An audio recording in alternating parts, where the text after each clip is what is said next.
வாழ் சவலம். நன்றி. வாழ்க வளமுடன். வாழ்க வையகம், வாழ்க வையகம், வாழ்க வளமுடன். குரு வாழ்க, குருவே சரணம். இந்த அரும்பிறவியில் முன்வினை அறுத்து எல்லையில்லா மெய்ப்பொருளை அடைவதற்கு வந்த ஒரு உதவி குரு உயிரின் சேர்க்கை. வணங்கி குரு திருவடியை வாழ்த்தி வாழ்க வளமுடன். உலக சமுதாய சேவா சங்கம் நார்வே டென்மார்க் இணைய வழி பொறுப்பாளர்கள் அனைவருக்கும் பணிவன்பான வணக்கங்கள், வாழ்த்துக்கள், நன்றிகள். மேலும் இணையத்தில் இணைந்துள்ள அனைத்து வேதாத்திரிய சகோதர சகோதரிகளுக்கும் என் அன்பை வாழ்க வளமுடன் என்ற வாழ்த்தாக தெரிவித்து மகிழ்கிறேன். ஆசான் அருள் தந்தை வேதாத்திரி மகரிஷி அவர்களின் பேரறிவோடு நம் சிற்றறிவை இணைத்து கொண்டு அவ்வறிவை நம்மை வழி நடத்த சங்கல்பம் மேற்கொள்வோம்.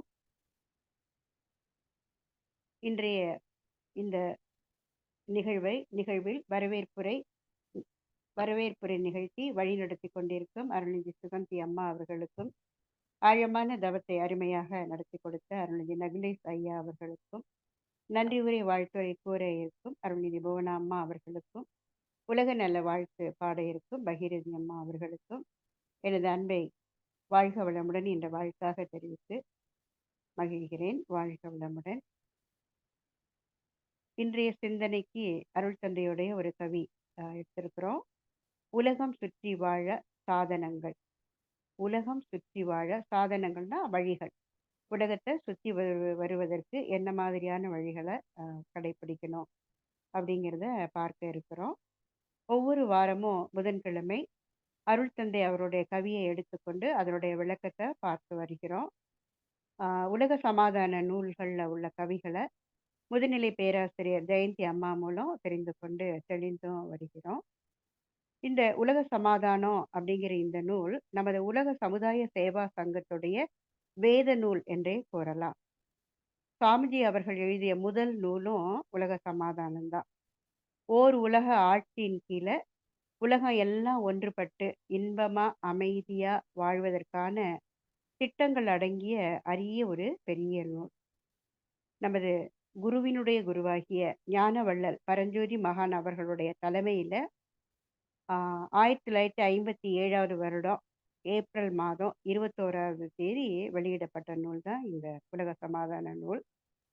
சுவாமிஜி இதுல உலக மக்கள் அனைவரும் தேசம், மதம், இனம், மொழி, ஜாதி பேதங்கள் இல்லாம வாழணும்.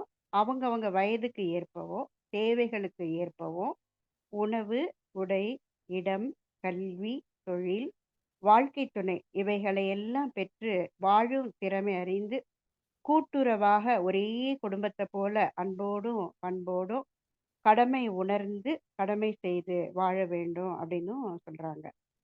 எப்படின்னா சமத்துவமா வாழணும், சுதந்திரமா வாழணும், ஆனந்தமா அமைதியாக வாழணும் அப்படிங்கிற ஒரு பெரு நோக்கத்தோட தான் உலக சமாதான திட்டங்களை வகுத்து கொடுத்துருக்காங்க. இதற்கு முன்னுரை எழுதிய பரஞ்சோதி மகான் அவங்க சொல்லியிருப்பாங்க.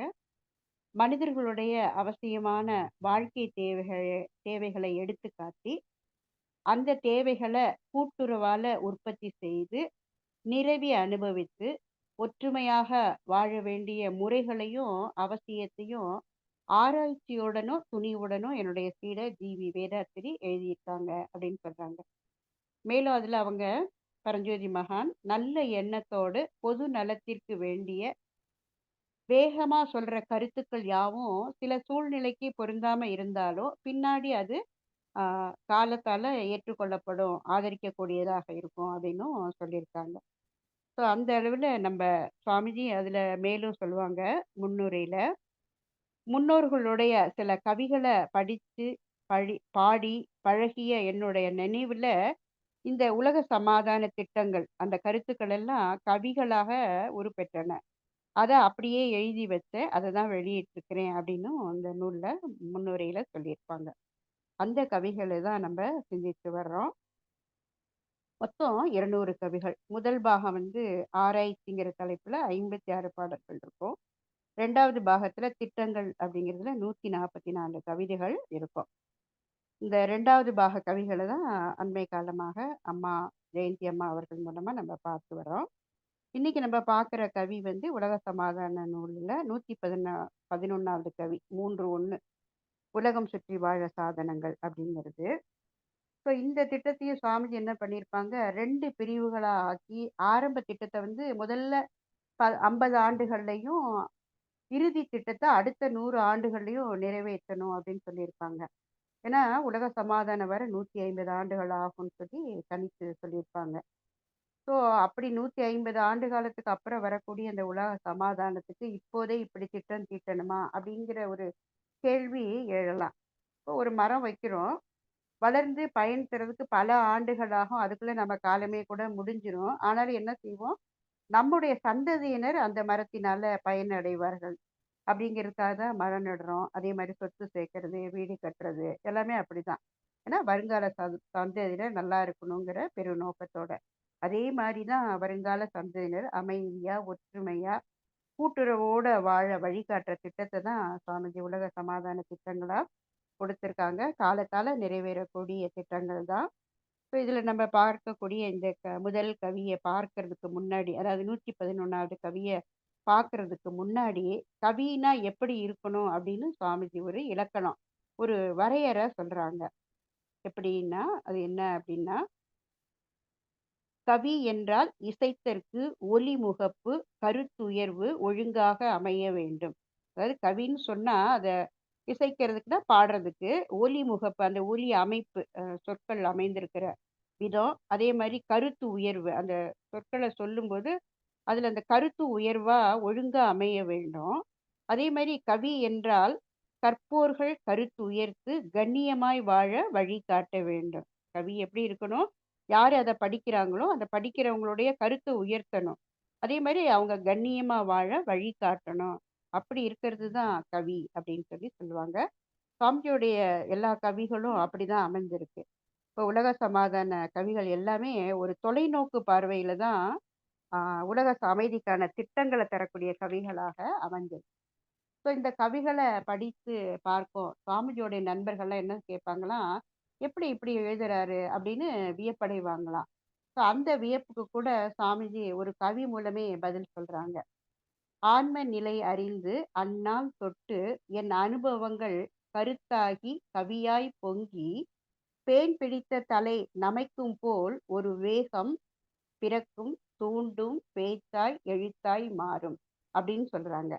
அதாவது பொதுவா பார்த்தீங்கன்னா, தலையில பேன் வந்துருச்சு அப்படின்னா, ஒரு அரிப்பு எப்பவுமே இருந்துட்டு இருக்கும். கை சும்மா அப்படியே தலையிலேயே தான் ஆ போயிட்டே இருக்கும். அந்த பேன் எடுக்கிறதுக்காக போயிட்டே இருக்கும். அதே மாதிரி ஆன்ம நிலை அறிந்து, அதாவது பரமான்மாவை உணர்ந்து, அதே பரமான்மா தான் உடலுக்குள்ள ஜீவ ஆன்மாவா இருக்கு அப்படிங்கிறத எப்போ உணர்ந்தனோ, அந்த நாள்ல இருந்து அப்ப எனக்கு ஏற்பட்ட அனுபவங்கள் எல்லாமே கருத்தாகவும், கவியாகவும் பொங்கி பொங்கி வந்தது. அப்படி வந்தது தான் அப்படியே என்னைய தூண்டுச்சு. அதுதான் பேச்சாவும், எழுத்தாவும் மாறுச்சுன்னு சுவாமிஜி சொல்லுவாங்க. ஸோ அந்த ஆன்ம நிலைய உணர்ந்ததுனால தான் அவங்க எழுதின கவிகள் எல்லாமே ரொம்ப அற்புதமா அமைஞ்சிருக்கு. இப்போ இந்த உலக சமாதான நூலில் உள்ள பாடல்கள முதல்ல படிக்கும்போது, ஆ எல்லாருக்குமே ஒரு வியப்பும், இந்த திட்டம்லாம் எப்படி நிறைவேறும்? எப்படி அப்படின்னு ஒரு திகைப்பும் ஏற்படுறது இயல்பு தான். எல்லாருக்குமே அது ஏற்பட்டிருக்கும். ஏன்னா, இந்த உலக சமாதானத்திற்கான திட்டங்கள் எப்படி உருவாகின அப்படிங்கிறதுக்கும் சாமிஜி இன்னொரு கவி மூலம் விளக்கம் தருவாங்க. அதாவது "பாட்டு எழுதும் பழக்கம் உள்ளான் அறிவுங்கிற ஒரு பாடல்ல சொல்லுவாங்க. "நாட்டு மக்கள் தேவை அவன் அறிவில் தோன்றும். நல வாழ்வுக்கு ஏற்ற முறை அனைத்தும் தோன்றும்" என்பார்கள். பாட்டு எழுதுற பழக்கம் இருந்துச்சுன்னா, நாட்டு மக்களுடைய தேவையெல்லாம் அவனுடைய அறிவுல தோணுமாம். அப்போ மக்கள் நல்லபடியா வாழ்வதற்கு என்ன வழியோ, அதை எல்லாமே அவனுடைய அறிவுல தோணும். அதனால "ஏட்டிரைக்கை, எண்ணம் அகண்டாகாரம், இயற்கை ரகசியம், அனைத்தும் எழுத்தாய் மாறும்" அப்படின்னு அந்த பாடல்ல முடிச்சிருப்பாங்க.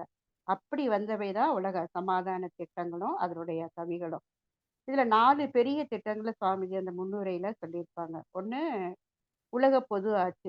எல்லா நாடுகளும் ஒன்று சேர்ந்து அத உலக பொது ஆட்சி அது ஒண்ணு வரணும். அதே மாரி குழந்தைகளை வளர்க்கிற திட்டம் 2வது. 3வது பொருளாதார துறையிலயும் புரட்சிகரமான மாறுதல்கள் செய்ய வேண்டிய அவசியத்தையும் சொல்லியிருப்பாங்க. அதற்கான திட்டங்களும் குடுத்திருப்பாங்க. 4வது திட்டம் வந்து ஒவ்வொருவரும் தினம் 4 மணி நேரம் கட்டாய உழைப்ப குடுத்து, எல்லா வாழ்க்கை தேவைகளையும் பெற்று அனுபவித்து 50 வயதிற்குள் ஒருமுறை உலகை சுற்றி வந்து ஆங்காங்கு இருக்கிற இயற்கை எழில்கள கண்டு, பரந்த மனநிலையோடு ஆனந்தமாக வாழ வசதிகள். இது 4ம் பெரிய திட்டமா சுவாமிஜி சொல்லியிருப்பாங்க. இந்த 4வது திட்டத்திற்கான கவி தான் நம்ம இன்னைக்கு பார்க்க இருக்கிற கவி. உலகம் சுற்றி வாழ சாதனைகள், அதாவது ஃபியூச்சர் டிராவல் அப்படிங்கிற தலைப்புல அந்த பாடலை இப்ப பார்க்குறோம். 100க்கு 15 பேர்கள் வீதம் நூதனமாய் நான் வகுத்த திட்டத்தின் கீழ் மாற்ற வரும் வருடத்தில் பல நாட்டிற்கு மனிதரெல்லாம் உலகதனை சுற்றவென்றால் ஆவலுடன் அணுசக்தி பயன்படுத்தி ஆக்க முறையில் உலகோர் ஒன்று சேர தோற்றமுறும் விளைவுகளால் இத்திட்டம் சுலபமாய் நிறைவேறும் கணித்துப் பாரே அப்படின்னு சொல்றாங்க. அதாவது 100க்கு 15 பேர் வீதம் இந்த திட்டத்துல உலகம் முழுசும் சுத்தி வரலாம். நூதனமாய் நான் வகுத்த திட்டம்னா புதுமையா நான் அந்த திட்டத்தை வகுத்திருக்கிறேன். இனி வர வருடங்கள்லாம் பல நாட்டுக்கும் மக்கள் எல்லாம் சுத்தி பார்க்கலாம்.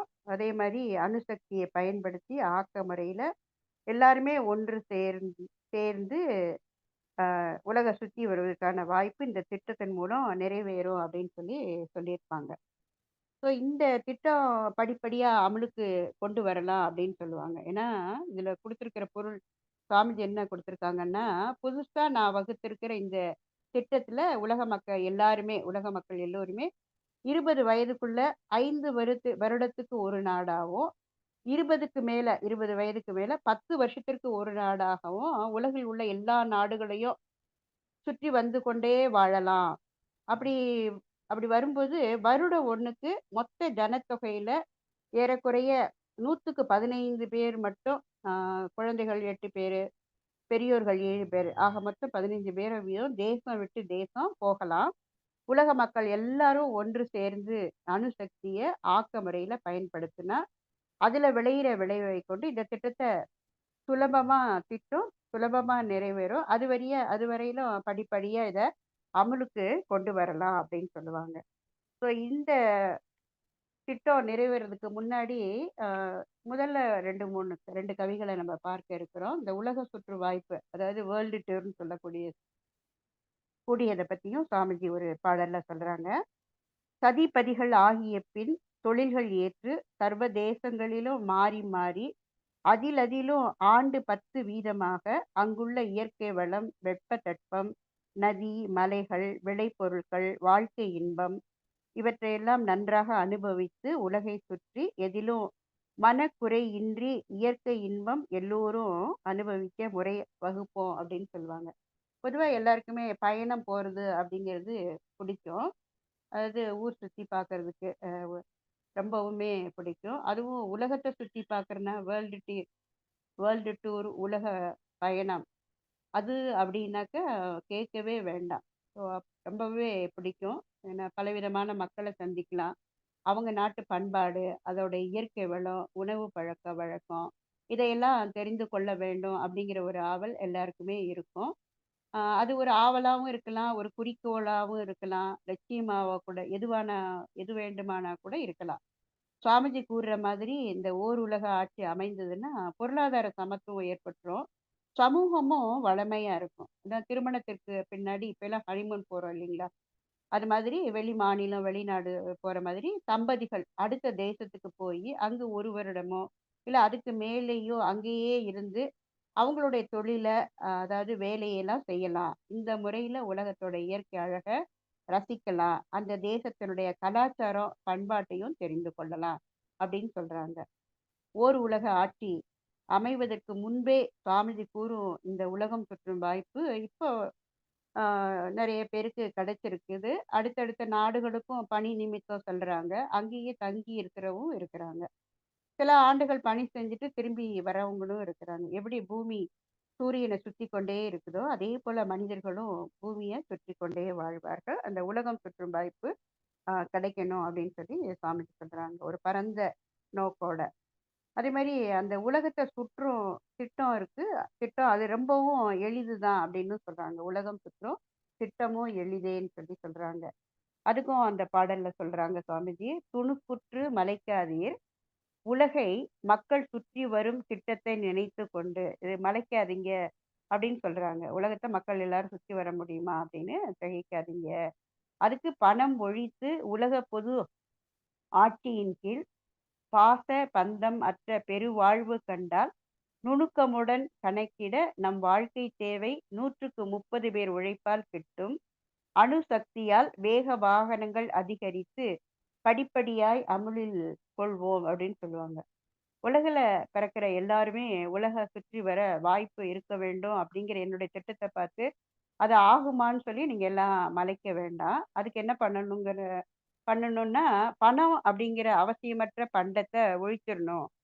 அந்த குறுகிய ஞாபகமான இந்த பாசம், பந்தம் அதையும் விட்டுடணும். உலக மக்கள் பற்று இல்லாம நிம்மதியாக வாழ்ற முறை அமலுக்கு வந்ததுன்னா, உலக மக்கள் அனைவருக்கும் வாழ்க்கைக்கு எவ்வளவு தேவையோ அந்த பொருட்கள மொத்த ஜனத்தொகையில 3ல 1 பங்கு பேரோட உழைப்பாலேயே உற்பத்தி செய்ய முடியும் அப்படின்னு சொல்றாங்க. இன்னுமே இந்த ராணுவம், தங்கம், வெள்ளி அந்த பொருள்களோட உற்பத்தி, அப்புறம் வியாபாரம், அவசியமற்ற ஆடம்பரமான பொருட்கள், பணம் இதெல்லாம் ஒழிச்சிட்டோம் அப்படின்னாக்க, ஆண், பெண் இருவருமே தொழில்கள வந்து எந்திரங்கள் மூலமா விஞ்ஞான அறிவுடையவங்களுடைய நிர்வாகத்த கீழ செஞ்சோம் அப்படின்னா, வாழ்க்கை வசதிகள் சரியா சமமா கிடைக்கும்.